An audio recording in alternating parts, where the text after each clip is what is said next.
How to fix Gmail slow problem. So if you want to fix your Gmail slow problem, then what you need to do is first, you just need to simply open up your browser. Make sure that you have a stable internet connection. And after opening your browser, you need to go with Gmail section. Wait for a few seconds.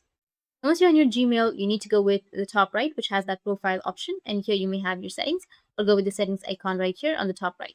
Scroll down a bit, and you'll find see all settings. Click on that. Now, once you're on your settings, you need to make sure that you're in the general tab. Now, here you need to scroll down and then go with maximum page size. Here you need to go with the drop down and you need to lower the conversations shown per page. The Gmail displays fewer emails at once.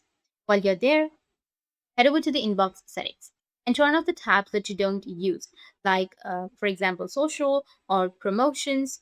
Fewer sections mean fewer requests and faster loading. Next, you need to switch off features that you don't need. In settings, you need to find the chat and meet option.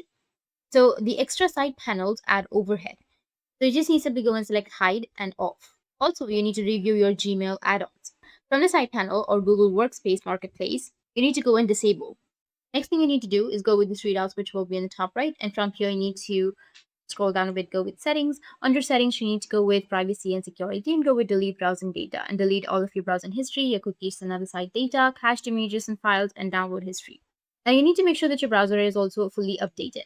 For that, you need to go back to your setting. And under settings, you need to go with About Chrome, which will be in the bottom, and it will check for updates. If you have any updates in your Chrome browser, you just need to simply go and update it. And after updating, your problem might be fixed. And the last thing that you can do is go with your Gmail homepage, like your inbox.